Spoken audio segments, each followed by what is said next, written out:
trust and friendship and faith that both countries have at the highest level between our two prime ministers and in a humble way between Minister Farrell and me. Thank you very much, Minister, for your generosity of time, for your visit to India. I'm truly delighted that we'll be able to work together to strengthen and deepen our bilateral relationship, and I'm sure we have good times and great times ahead for the businesses and the people of both countries. Thank you, Minister Farrell. Thank you, sir. May I now invite Honourable Minister from Australia to make his opening statement. Thank you. Well, thank you everyone for coming along today, and thank you Minister Goyal for jointly hosting this press conference with me today. I don't think I speak for myself, but also for the Prime Minister and Minister King.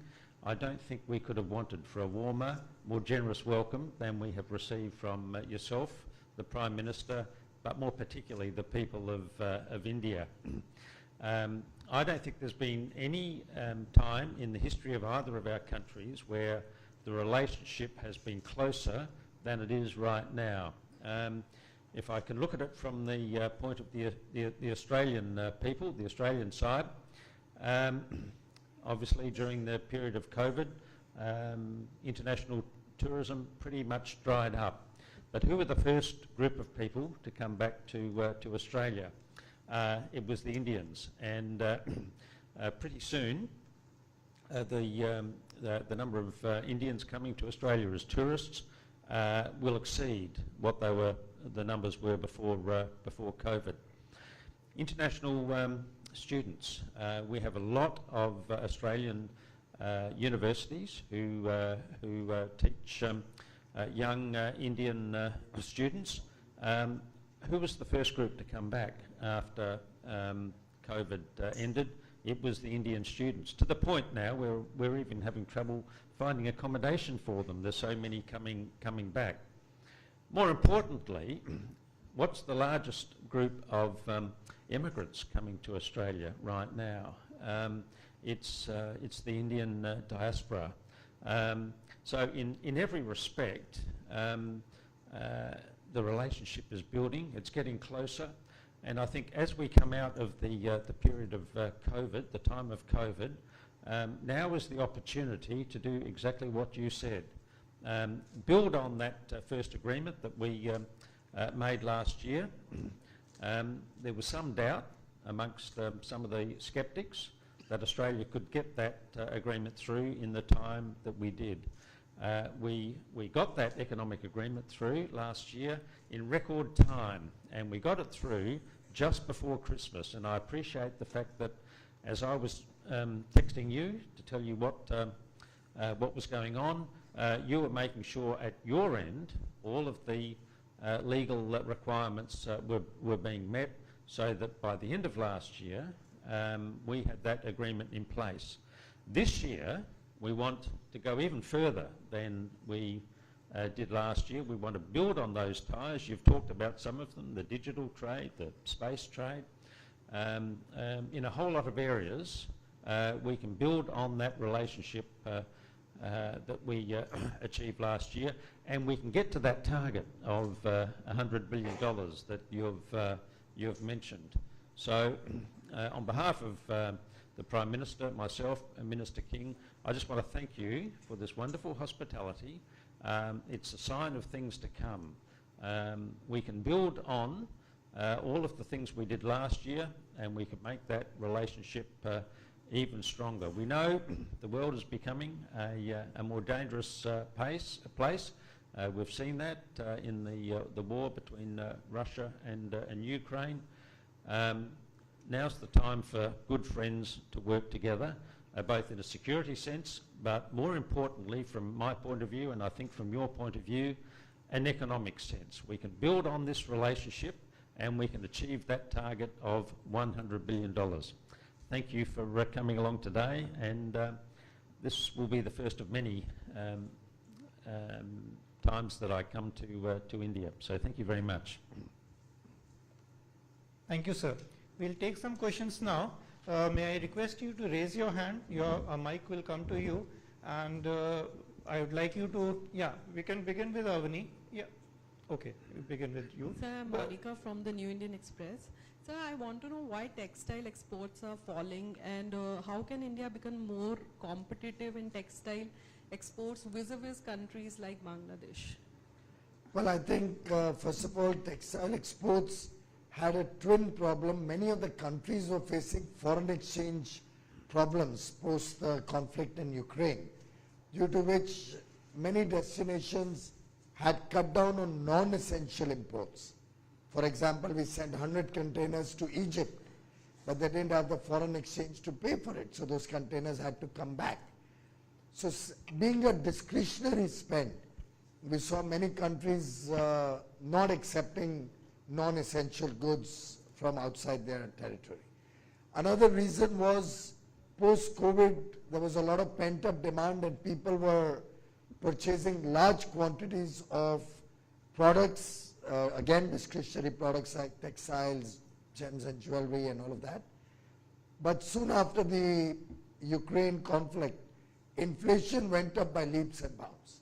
And due to the growing inflation and the stress in economies which had stopped growing, we saw inventories getting piled up and people slowed down their procurement until those inventories reduced. I've been engaged with the export promotion councils very regularly, almost I meet them every 3 or 4 weeks. And the latest information is that most of that inventory is now consumed. Economies are starting to get back into shape. I think the world has kind of learned to live with the challenges and crisis. And they report to me that once again, textile exports, and the figures also seem to suggest that textile exports are up again. There's a second element to your question. If you recall, cotton exports and yarn exports were at an all-time high last year because of very high prices prevailing across the world. And India being a large producer of cotton, we were able to export large quantities of cotton and yarn. This year around, because of these international problems, prices are quite suppressed, and therefore export of cotton and yarn is the real number where we also see a lot of dip. We hope to see that also reigniting in the next year starting 1st of April. Finally, as regards Bangladesh, it's a less developed country. So I'm sure you're aware that less developed countries have duty-free access to Europe, to UK, to many other economies, including US. We enjoyed that benefit once upon a time when we were a less developed economy. But as we've moved up the cycle, we are today now a developing economy. The way forward for us will have to be free trade agreements, and which is why we are engaging with many countries around the globe. Australia was an early success, and I thank Minister Farrell for his leadership in getting the agreement through Parliament and all the various stages in a record time. I think it will be the fastest time that any free trade agreement has got approved in the Australian system, with bipartisan support from both parties. It was finalized when another party was in power. It got approved when Don's party came into government. It's a great sign, something which I think is a wake-up call for India in terms of our politics. Though fortunately on economic engagement, we still have bipartisan. We've not seen anything change, even with governments changing in India, in the past also. So we have very similar systems, and I think the free trade agreements will be the way forward. Now we have access in Australia and UAE, duty-free, where we can now compete with any other country. UK, EU, Canada, Israel, potentially GCC soon. All of these are also work in progress and will be the way forward to compete in a situation where a less developed country has certain advantages over the others. Bangladesh also loses that benefit after a couple of years, 2 or 3 years. Also, sir, what kind of investment? Excuse me, we'll take one question at a time, please. Next. Avani, yes, you can. Hello, Avani Dias from the Australian Broadcasting Corporation. Minister Goyal, first for you. Obviously, you're looking to increase trade in the areas of trade. Traditionally, India's been very protective over areas like the agricultural sector. Will you be more open to trade with Australia on areas like that? And Minister Farrell, for you, obviously a lot of room for growth here. What Australian items are you hoping, or new items should I say, are you hoping to trade here in India? Madam, there are always two elements to trade. One is market access, which relates to TBT and SPS requirement and stuff like that. And the other is tariffs. India, by and large, is a very open market on the TBT SPS framework. And there are several areas of mutual interest on both sides, which are under consideration of the agriculture ministries of both sides to resolve SPS and TBT problems. For example, Australian avocado is an area that I think we've already resolved. Indian okra is an area that I believe is either resolved or on the verge of getting resolved. So both sides have different products where market access is being encouraged. Indian pomegranate arils has got resolved. On their side, I think pet food certification issues are getting resolved. So those are areas which continuously see forward movement. In terms of duty concessions, we were able to come to an agreement on certain concessions, certain quotas, where Australia will be able to get market access in India, where India is an importer and needs some of the products. For example, there was a opening up of some elements of agriculture in the Ekta. With an open mind, we'll be looking at forward movement wherever there are areas of complementarity and mutual benefit. However, having said that, I'm really grateful to the Australian government for their appreciation of the sensitivities around the unfair nature of farming between the two countries. Australia is blessed to have a large land base and blessed to have large farms where they can use modern technology, where they have, their dairy has 1,000 livestock at one place with very modern practices, dairy practices. India, on the other hand, has very small farms with farmers, more than 90% of the farmers being marginal farmers, with very small land holdings, 2 acres, 3 acres, 5 acres is considered good. The maximum a farmer can have in India is around 54 acres, I think.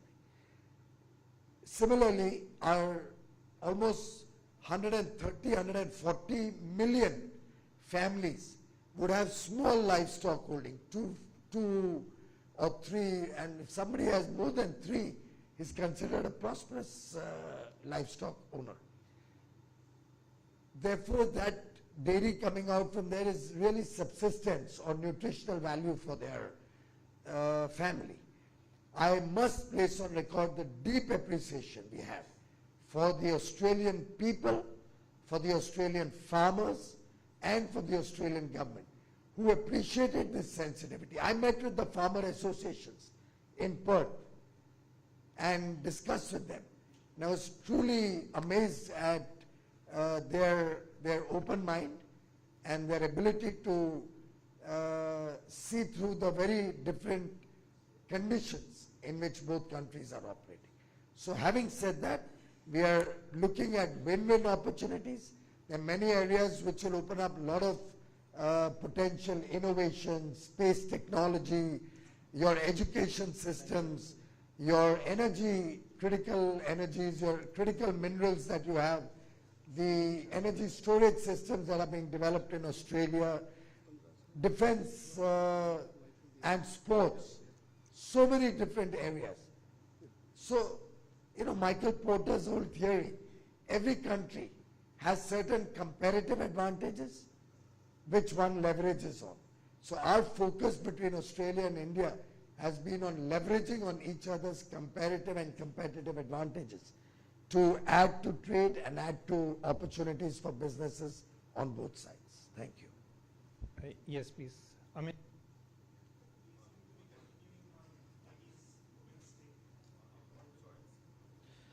Look, I might just also respond, and I think Minister Goyal has covered a lot of the areas which jointly we're looking at. One area that I particularly want to focus on is this issue of critical minerals.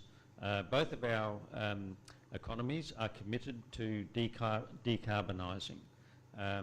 What's going to be crucial in that decarbonisation process is, for instance, a move to electric batteries. Australia is blessed with either the highest or the second highest reserves of all of the critical minerals that you're going to need to build these electric batteries for these electric cars. And I think Australia is a big country with a small population. We're going to need support and investment from India in order to develop these products. But we need to ensure that as part of our ongoing expansion of this industry, that we ensure that India plays a role in that, and we continue to support the Indian economy by providing those sorts of products. Digital trade. By 2030, there'll be 900 million Indian users of the internet. Young Indians are very active in the digital space. We want to work with you to ensure that Australia gets the benefit of all of the knowledge and development that you're creating in that area. So that's just two areas, I think, that offer great prospects under this new agreement. So my question is to the Australian Trade Minister. So I'm Amity, I work for the Hindu Business Line. So Minister Goyal just expressed India's happiness with, the appreciation Australia had shown towards the sensitivities that India has, in the dairy sector and the farming sector. So as you go ahead and you seek to expand the ECTA and negotiate the Comprehensive Economic Cooperation Agreement, what would Australia's aspirations be, especially in the dairy and the agriculture sector? Well, I think we've started the process. If I can give you an example, in the first month of the current agreement, $2.5 billion worth of Australian products were brought in to India at a lower tariff than the month before. We want out of this agreement the maximum flexibility in terms of bringing our products into Australia. Can I just mention one product that I'm familiar with in Australia? Wine. Wine, prior to the agreement coming into force, had a tariff of 150%. Under the agreement, that tariff has dropped to 75%. But we think we can do even better than that under our discussions now. Now, of course, you've got a wine industry. You don't want that wine industry to be swamped by terrific Australian wine. So what's happened during the process of this agreement is that many Australian companies have come to India to help support your industry there, to build up the knowledge and the quality of your wine. So, as the Minister said, this can be a win-win situation. We can get greater access to your markets, but in the process, you can build your own industries. And in that way, both of our countries increase the wealth and the prosperity of our people. Wine, because traditionally for many years, India always held back, we can't open up wines. When we did a deep dive into this, it's very interesting, and I'd like to share it with all the friends here. We found there were only 6,000 farmers growing grape, and the total investment we'd got into the wine industry was under 1,000 crores, probably nearer to 500 crores. So such a large country with so much potential to grow, somehow was not getting an opportunity to grow the industry. grapes for wine have to have a certain quality. We need technology to make high quality wines. You need to brand them, you need to market them. And the world is a large market of wines. India could actually land up becoming a huge exporter of wines. But somehow in the garb of being protective, we never opened our eyes and mind to what the world's potential was. When I engaged with the wine industry before we finalized Ekta and understood the dimensions at which the wine industry was operating and the size and scale, and we started talking about the potential in the future. If we were to attract Australian winemakers to come to India with their technology, Australian farm associations to come to India with their inputs or ways to make better quality of input product for the wine, if we were able to get their support in marketing the wines worldwide, the sheer fact that we have a large number of people and talent and ability to manufacture at scale would help Australia, India both benefit. It would help both of us take wines together to the rest of the world. And I don't know if any of you was there when we had the final celebratory meeting after the finalization of the agreement, or probably just before that, just before we finalized the agreement. The wine farmers and the winemakers actually spoke at that at length and welcomed this cooperation and said that this is a great step forward, and I do hope in the months to come we'll be able to send our teams from India, from the wine sector, and we'll be able to invite teams from Australia coming in, forging alliances, forging mutual cooperation. Thank you.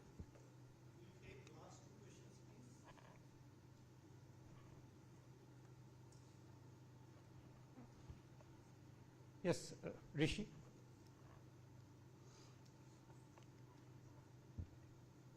Sir, आपने जिक्र किया एकता जो समझौता है उसके बाद ऐसे कौन से सेक्टर हैं इसमें, जैसे आपने वाइन या ग्रेप्स की बात, जिसमें हम और ज़्यादा एक्सप्लोर कर सकते हैं दोनों देशों के अगर दृष्टिकोण से देखें तो? एक उदाहरण के बारे में अभी माननीय मंत्री जी ने बताया, क्रिटिकल मिनरल्स। अब भारत में रेयर अर्थ्स या क्रिटिकल मिनरल्स का अभाव है, बहुत कमी है। ऑस्ट्रेलिया के पास रेयर अर्थ्स या क्रिटिकल मिनरल्स जैसे बैटरी में जो जाते हैं वो बड़ा भंडार है, जो वो आज के दिन प्रोसेस नहीं करते, उसमें से कुछ मैन्युफैक्चर नहीं करते, लगभग वो दूसरे अन्य देश ऑस्ट्रेलिया से लेके जाते हैं और उनकी इकोनॉमीज उस पर चल रही है, उनकी अर्थव्यवस्था उस पर डेवलप हो रही है, मैन्युफैक्चरिंग इंडस्ट्री आ रही है। हमें भी आगे चल के, उदाहरण के लिए इलेक्ट्रिक व्हीकल्स में बैटरी लगती है, उसके लिए ये सब रेयर अर्थ्स, ये सब मिनरल्स की आवश्यकता पड़ेगी।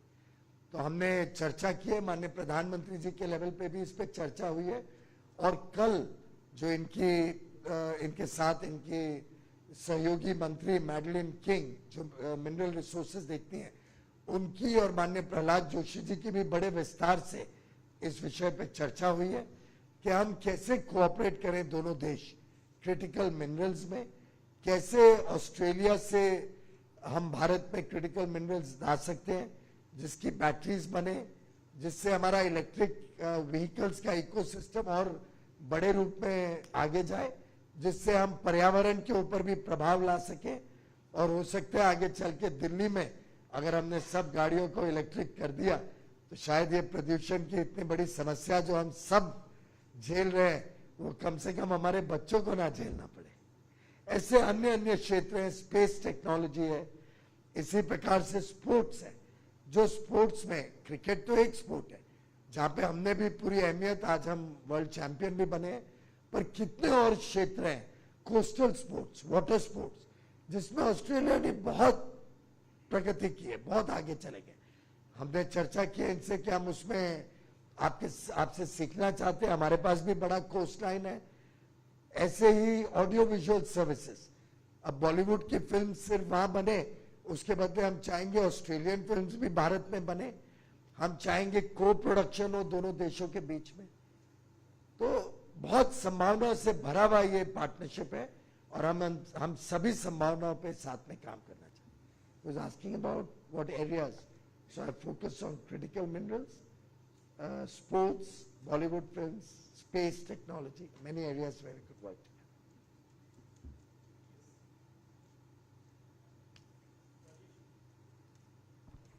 Sir, as part of this SECA negotiations, are we planning to open the ECTA chapters again and include something here or subtract something?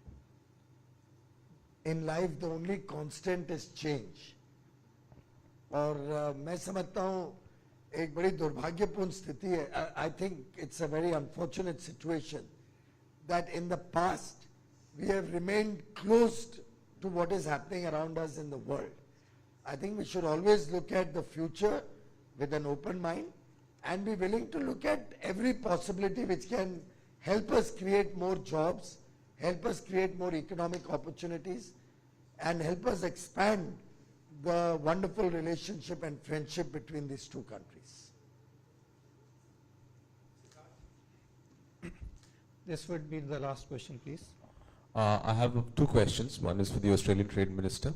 Are you also looking at issues like gender sustainability as part of the overall agreement?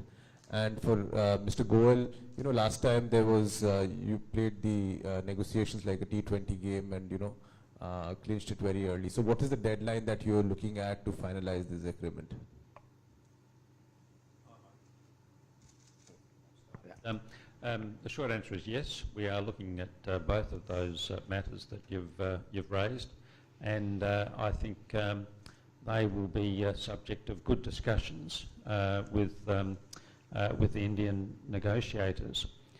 Prior to the last election in Australia, so almost 12 months ago now, the previous government did not have as ambitious a target in terms of decarbonising our Australian economy. The new government, the Albanese government, has made a number of commitments, a 2030 commitment for a reduction to 43% and then a 2050 reduction to net zero. They're ambitious targets, but we believe that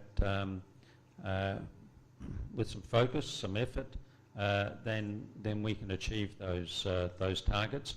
And I know from my discussions both with Prime Minister Modi yesterday and of course with Minister Goyal that India is similarly ambitious to make that transition from a fossil fuel economy to a renewable economy. In the past, Australia was a fossil fuel superpower. It's the ambition of the Albanese government to become a renewable superpower. We've talked about critical minerals, but we also need to talk about hydrogen. Australia is, again, blessed with lots of renewable energy. We're going to turn that renewable energy into hydrogen, and while we're transitioning with gas to decarbonise our economy, pretty soon we'll be using hydrogen. And again, we believe that we can build an industry based around hydrogen that will enable us to export to the rest of the world, just like we're doing with fossil fuels at the moment. Well, under Prime Minister Modi's leadership, I think all of us are aware that India has made tremendous strides on gender. We have made tremendous strides on environment. And in fact, we saw at Paris in 2015 at COP21, it was Prime Minister Modi who led from the front and brought all the different points of view together so that the world could come to a collective understanding on mutual respect for each other's conditions and concerns, as well as a shared and collective effort to fight this very serious challenge of climate change. India is a responsible global citizen, and we are proud of our achievements in terms of meeting our nationally determined contributions. India has set for itself a very ambitious target to be net zero, despite the fact that we are a developing economy and have a long way to catch up with the developed world. We believe that sustainability will be a part to economic progress also. It will add to our economic value, it will add jobs to the economy, and it will save lives. And India has very ambitious goals which we set before ourselves. You may be aware that, for example, we had a goal to be 40% clean energy in our installed capacity base by 2030. We achieved it in 2021 itself, 9 years ahead of schedule. Probably the only country in the world to achieve such a massive transformation in our energy mix. Now Prime Minister Modi has set a goal of 500 gigawatt by 2030.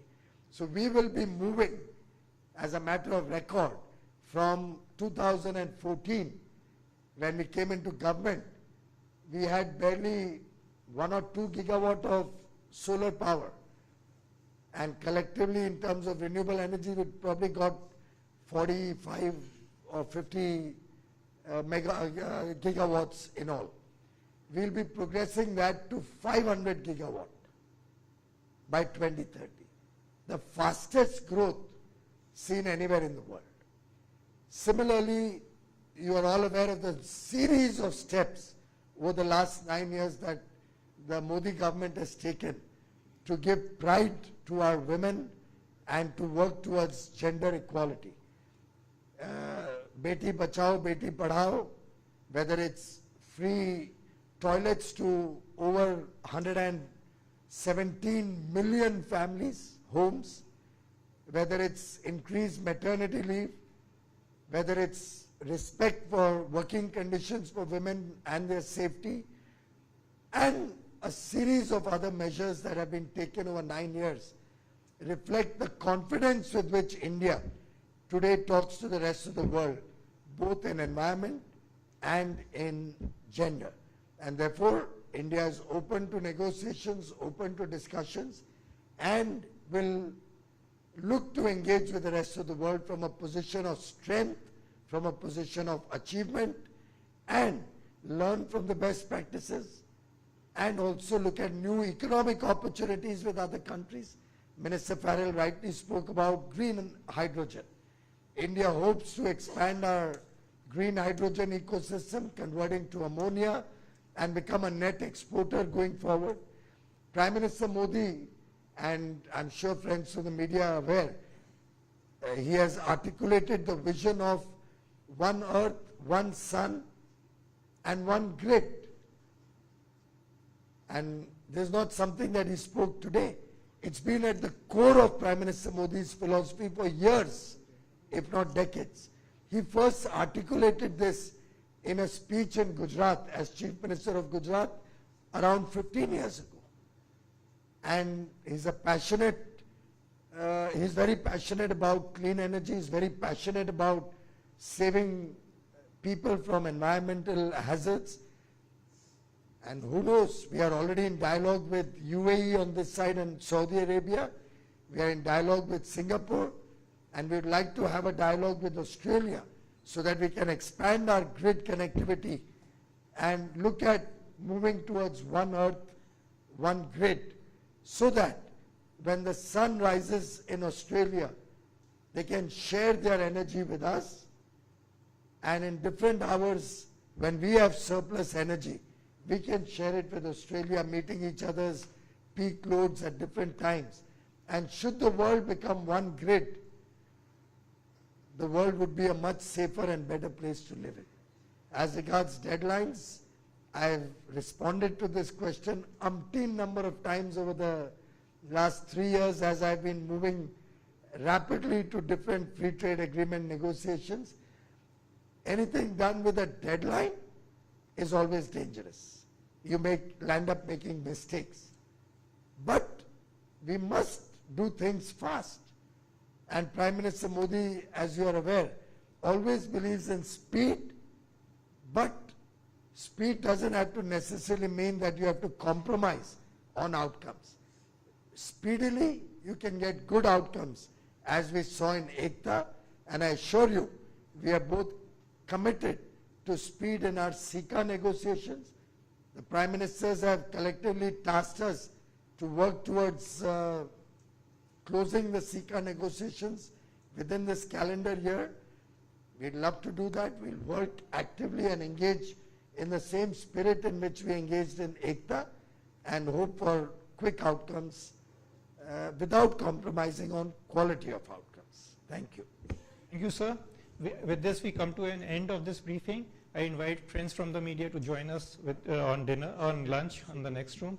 Thank you, sir. Thank you, Minister, for joining and giving us so much time. Thank you.